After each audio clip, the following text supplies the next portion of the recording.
लेकिन जब तक हमारी मईशत अपने पाँव पे नहीं खड़ी होगी, हम अपने सोर्स ऑफ इनकम को नहीं बढ़ाएंगे, तो उस वक्त तक जो है इस बुरहान से नहीं निकला जा सकता। अच्छा, आप अभी कहते हैं कि जी कोई लाहे अमल होना चाहिए, लॉन्ग टर्म बेसिस पे होना चाहिए, तो उसमें मतलब से जो प्रोसेस है वो तो ये है कि जी आपके पास सिंगल पॉइंट एजेंडा है कि जी आपके पास डॉलर आएगा, माशी तौर पर स्टेबल होगा। डॉलर आने के लिए आपके पास एक्सपोर्ट होनी चाहिए, और एक्सपोर्ट होने के लिए आपके पास इंडस्ट्री आपकी वर्किंग में होनी चाहिए। तो ये तीनों काम तो मुमकिन नहीं हो। दूसरा जो पैसा आने का आपका ज़रिया बन जाता है वो आपकी ज़राअत है, एग्रीकल्चर है। इस साल जो गंदम के साथ जो हुकूमत ने किया है तो वो भी चावल के साथ भी वही हो रहा है। अब तो ये दोनों सेक्टर, अगर आप इंडस्ट्री और आपका एग्रीकल्चर, ये दोनों फ्लॉप हैं, डेड एंड पे जा रहे हैं, तो आप कैसे मईशत को संभाला दे सकते हैं? मईशत का मेन जो हमारी अगर उसको बेहतरी लानी है तो उसके 4 पॉइंट्स हैं। पहले जैसे आपने जिक्र किया, एक्सपोर्ट्स में इजाफा करना होगा।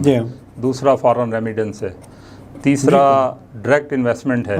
चौथा जो है वो टैक्स नेट में हमें इजाफा करना होगा। अब आप देख लें कि चारों चीज़ों पे हम कहाँ पे खड़े हैं। हमारी एक्सपोर्ट्स दिन ब दिन गिर रही है, बढ़ने की बजाय उसमें कमी आ रही है। और उसकी मेन वजह बहुत सारी, क्योंकि हमारी जो इंडस्ट्री है वो उसमें प्रोडक्टिव वो नहीं कर पा रही, क्योंकि हमारे आउटपुट्स, हमारी जो बिजली, गैस, ये इतनी महंगी हैं कि इंडस्ट्री अपने पाँव पे नहीं खड़ी हो पा रही और नहीं चल पा रही, इसलिए एक्सपोर्ट्स भी हमारी उसमें कमी आ गई है।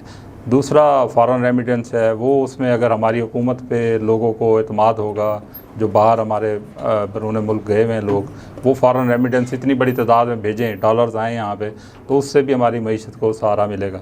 तीसरा इन्वेस्टमेंट, डायरेक्ट जो इन्वेस्टमेंट है वो उस वक्त तक नहीं आएगी जब तक हमारे मुल्क में सियासी इस्तेहकाम नहीं होगा, माशी इस्तेहकाम नहीं होगा, तो बैरूनी सरमायाकार हमारे ऊपर एतमाद नहीं करेंगे। लॉ एंड ऑर्डर की सिचुएशन, वो लॉ एंड ऑर्डर भी उसके साथ मशरूत है, तो वो इन्वेस्टमेंट भी हमारे पास नहीं आ रही यहाँ पर। चौथा टैक्स नेट में इजाफा है, तो हम बसीयत कौम टैक्स देने को तैयार नहीं हैं। ताजर हैं तो वो टैक्स देने से इनकारी हैं, सनतकार हैं तो उन्होंने भी अपने चोर रस्ते बनाए हुए हैं।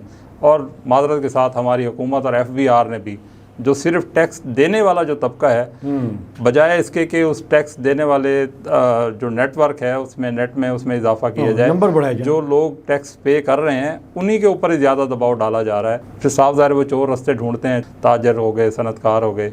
जब तक इनसे हकीकी मानों में हम टैक्स वसूल नहीं करेंगे, हमारी मईशत डॉक्यूमेंटेड इकॉनमी जब तक नहीं हो